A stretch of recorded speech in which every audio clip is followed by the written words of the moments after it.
obviously, g'day everyone. Daniel here from the Caravan Industry Victoria, and I'm here with Linda Hitch from Hitch Engineering, who's a certified VAS engineer as well. So today we're going to have a quick chat around how the regulations work in our industry, but probably also how they work across our other industries as well, and how it impacts the motor vehicle industry as we sort of fall under. So, g'day Linda. Hello. How's it going? Very well. You're looking very good in the show there in the background. You're Thank joining you. me in the show. Thank you. I'm proud. I'm very happy to be here. So let's start, and I'll bring up the website which we fall under, which is the Motor Vehicle Standards Act, which sits under the Federal Department of Infrastructure and Transport. And I'll probably hand it over to you to have a chat about the Motor Vehicle Standards Act. Okay, so I'll start off by explaining that this is the governing act that has been around since 1989, and it is long overdue for an update, which it is currently in the process of now. And essentially the whole process is led by the Department of Infrastructure, Transport and Regional Development and Cities, Communications, sorry, and they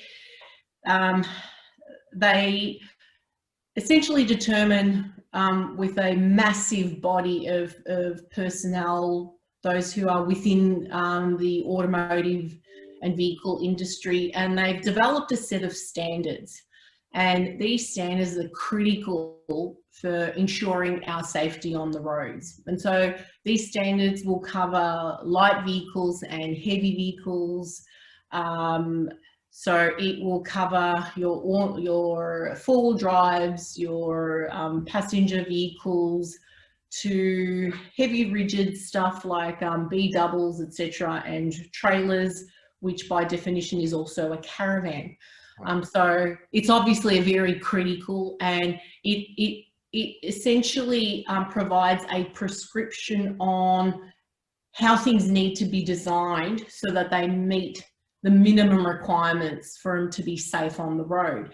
And it's probably really worth knowing that a lot of our standards, they're birthed from the European standards, so the ECE Commission. So generally, if the ADRs haven't been, I'd say, focused in onto something very specific pertaining to Australia, they will generally use the European standards, only because I think they consider the European standard to be at a higher level, and it's a very well-established standard. Yeah, for sure. And you sort of just touched on the different categories, and we're sort of clicking through before. Yep. Where the Australian design rules are probably the aspect, and if I sort of click through, this gives you background to where they're from, etc., etc. But what's probably important is the latest edition is the 3rd edition. So if we click through to there, correct, it sort of starts to break down them all. But here's those applicabilities and how they apply. So, okay. So this table is really important in terms of understanding what is relevant for your vehicle. And so if you've ever been curious and seen a plate, a compliance plate that's typically on the driver's side door frame, you'll see something either like if you've got a delivery van, you'll have a code that will have an NA, NB, NC on the top right hand corner. On the trailer codes are all T codes, and so within that you'll have TA, TB, TC, TD. Yep, that's the document there. And that essentially groups the trailers up to their particular size. So up to 750 kilos, it has a certain level of condition. Then from 750 to 3,500 kilos, again, there are other parameters that are required to be met. And then again, when you go above 3.5 ton to 10 ton, again, you get a lot more involved in terms of restrictions for the design. Again, as the weight gets increased, they want to make sure that people are safe, other commuters on the road are safe, and vice versa when you get up to the really heavy trailers that you find, that are towed behind large trucks. Correct. So these are all sort of the rules and regulations, and I guess based on the vehicle, they would be applying differently. That's correct. So depending on when the vehicle was manufactured, so in this case on the trailers, you'll find there are different revisions of the ADR numbers. So at the moment for brakes, we're on ADR 38-05 trailer braking system. So that's the latest one that all the manufacturers are conforming to for any new caravans that are built of today. But if you had a caravan that was built in, say, 2000, it would be to the 38-04 standard. So, I mean, if you want to check your caravan and to see what standard it was met at, there's no point going to the latest one. If your caravan was built 5-10 years ago, you'll need to go to that correct one. Yeah. So that's sort of, they're sort of each of the requirements for the trailers. So, caravans fall under that, camp trailers and the like, horse floats as well, things like that, boat trailers fall under there. The N category is where our motorhomes sit, our camper vans. Correct. Yes.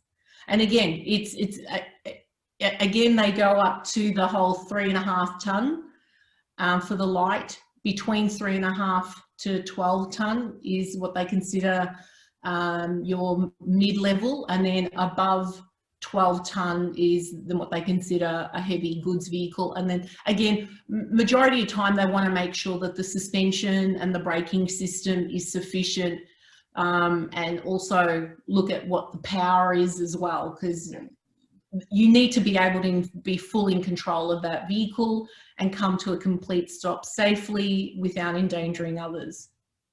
So you can see sort of with the motorhomes, obviously, with the motor and seat belts and the like, there's a lot more rules and regulations that these guys a lot more, very stringent. Yeah. And there's a lot of people even looking at doing motorhome conversion. So I'm currently helping a few people with that, and they're a bit taken aback by all the regulations that they need to meet for that to be a legal vehicle classed as a motorhome on our roads. Yeah, correct. So these are sort of passenger cars and the like. We probably won't spend too much, 2- and 3-wheel vehicles, motorbikes, etc., which we won't spend a heap of time on, but we thought it was also important to show you guys that. So if I just click back to the main page, you can see here each of the ADRs, and as we sort of scroll down, you can sort of see each of them coming through. So we might pick, we'll try and pick an easier one, hey Linda, because when I talk easy, let's talk about the external lighting, and I'll bring this up and then we'll have a bit of a chuckle how many pages and how depth it is, and then we'll go to something else, because you can see here that it brings up and the latest amendment that's being done. It's worth noting, Daniel, I think the viewers would really, if they're interested in looking at these documents, these are accessible to anyone. You don't need a user ID or a login, and they're available through the Australian government website too. Correct. And when we had a bit of a chuckle, this has just got a fair bit of information about lighting and what people need to do. So there's a hell of a lot of information in this one. And again, depending on the size of the caravan, that will also dictate what lighting requirements there are. Correct. So, if you've got something that's a very heavy caravan that's where you're looking at 4.5 ton, granted they aren't that frequent. However, that is more stringent, and that requires a lot more side marker lights and reflectors. And then again, depending on the height, how high are the outline marker lights. And then if you've got tailgates that are on an angle, sometimes you can't actually meet the maximum height installation. So there are caveats in there for trying to work with the design. Correct. So sort of just brought up a general one here, which is sort of general safety requirements, and not all of these are required, but what I thought was important in some of this stuff, it brings up the table applicability. So windscreen wipers and washers obviously wouldn't sit with caravans as such, but motorhomes, other types of products. So TVs and visibility of those when driving, power windows and stuff like that. So we sort of go past those for caravans and campers and the like. But, you know, wheel guards, which is sort of, we know them as mud flaps, there's requirements around those and the heights and where they need to be. And that trips up a couple of people, actually. They don't realise that the wheel guards or the mud flaps need to be a certain height to prevent any rocks or debris being thrown to the vehicle behind. So it does catch quite a few people out. Yeah. And I think this is probably what we wanted to probably highlight today, is that within these Australian standards, then it brings up, these Australian design rules, it then brings up Australian standards. And you can see here, like AS 4177 is brought up there, which is about towing components and electrical connections. So you see it starts to reference other standards, and that's where it starts to get broad.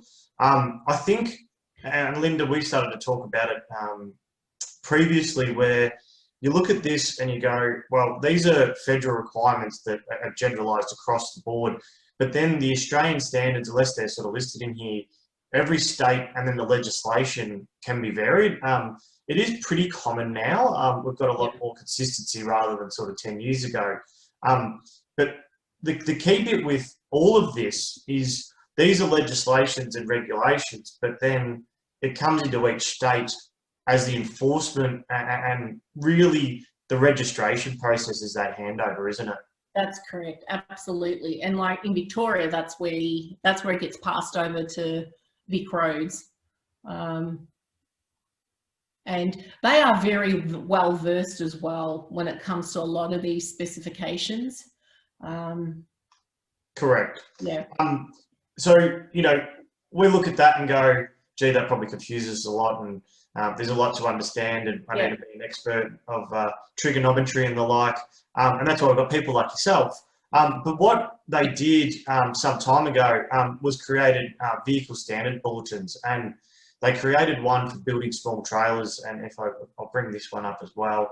That's what I typically recommend for a lot of people who are looking at trying to make sure they're doing the right thing and be safe. I will direct them to VSB1 because it's a workable document. It's easy to understand, and it has essentially eliminated all the ADRs that aren't required. So it's really the bare bones for caravan and trailers. So I call this the Bible. Correct. So this is sort of focused on those trailers under 4.5 tonnes. So there will be some aspects in here which will be varied on weight, but it's a very legible document, or a lot more legible. Nothing's very legible, but a lot more easy to understand the regulations and what apply and how they apply. So we're not going to go into sort of each aspect of it today. We're going to do a few other sessions around that, but this session's more to talk about the regs and, you know, what are they?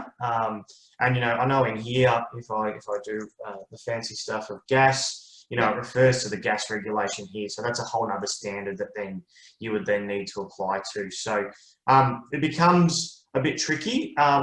And I didn't warn Linda this one, but this is something that we created a few years ago that we work with our members on, where we created a category summary where we've listed sort of the product types. But then you can see in here, and I know it's quite small, but there's a lot of different products, and we've sort of tried to categorize them into the common areas that we know what they are, and then what regulation would apply. And you can see there's a plethora of them, and then you can see what product types they would then relate to. So that's something that we've been sort of working with our members on, and Linda does a lot of work with our members on each of those. So you can see how many different regulations apply, and it's quite sophisticated in... Your screen's not coming up on my end. Wasn't it? Okay, I'm assuming it was that whole list. It didn't like to bring it up, so that was good. I was talking to myself and just you were listening, which is great. So is that working? That's probably working a bit better now. Yep. So you got the areas, the sections that we noted, the items, the regulation, some examples of what that would mean, and then what products that would apply. So as you can see there is a lot of regulations that are there and exist, and then you've got to go into each of them to find out more, so to speak. So that probably, I think Linda probably gives an update of where we're at now. But where are we going in the future? And with the RVSA, or the Road Vehicle Safety Act, you mentioned before, and it's still to come, but there's been a It is still to come. They're still working on it. It is going to be, I feel, a far more stringent and tightly held act, that there is a lot more control and there's a lot more, I think, transparency between the manufacturers and the government as well, in terms of control plans and making sure that the vehicle you're purchasing is indeed on the register as well. And I mean, I'd be amiss to say that, you know, obviously it'll all be ADR compliant as well. That's their very paramount, I'd say, idea, is trying to make everyone safe, because in the end, you don't want to find deaths related to an awesome caravan adventure, you know. So it is going to cause a couple of changes in the industry, I feel, and in the end, I think from a user perspective, I think you'll get almost like a more consistent, I'd say, rollout of product. Correct. And I think probably the best way to describe it is like motor vehicles at the moment, they've got like a type approval process where they've got to get approved before they produce them.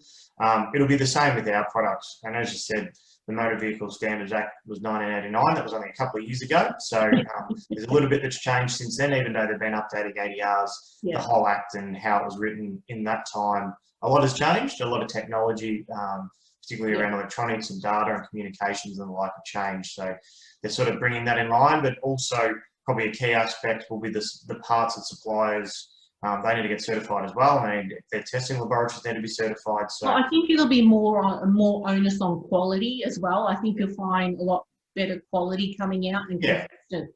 Yeah, and I think, you know, there's always a comment, and I know you work with them, the industry a fair bit.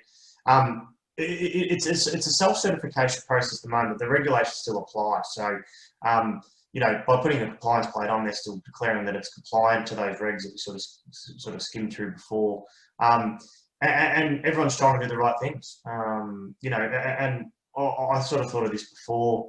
And how do we describe it? So we've got a stringent membership process that we go through with our members, where they've got to be audited and the like.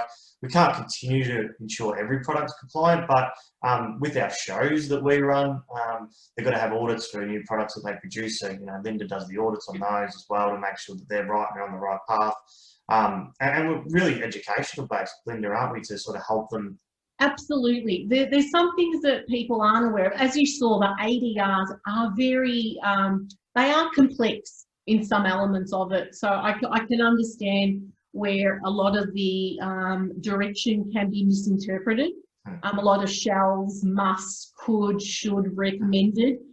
So it can be a bit confusing. So I sort of shed light into what are the actual requirements. So from that aspect, I'm a real stickler in the details. So when I audit, I'm pretty thorough. There's a standard that's come out, I think it's 92 or 95, where it talks about protrusions and sharp edges. That's a recent one. However, you know, yes, I am going through with my hand and feeling any bits of the chassis that have been severed or cut. Can someone hurt themselves? You know, so, you know, some people would say that's overkill. I think it's just being safe. I think it's the practicality, you know, the joys of regulations. They're written in a political and you know, legal sense is probably the best word. And then it's the practicality of how it applies to industries that plays a part, and that practicality of how they apply is the tricky bit. You know, we know that there's a lot of you know, people read it and interpret it one way, but then there's other ways as well. So, you know, the best thing to do is always reach out and ask the questions and how it works. Yeah. I'll get people calling me up just trying to understand a regulation, and I'm more than happy to, you know, highlight any parameters that they need. And it definitely sort of helps people understand the whole she'll be right way of designing is not valid. Yeah, correct. Correct. All right. Close enough, yeah. Yeah, exactly right. All right. Well, I think that probably gives enough around how the regulations work, because a number of other sessions that we're going to do as well and talk about, we're going to sort of break into some of the key areas.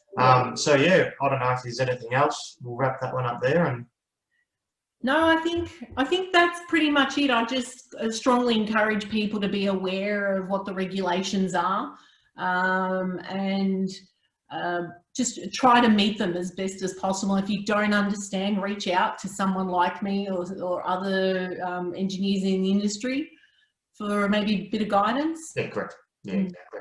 All right, we'll leave that one there, and then we'll see the people soon with the other ones that we do. Hope All they right. enjoyed that. Cheers.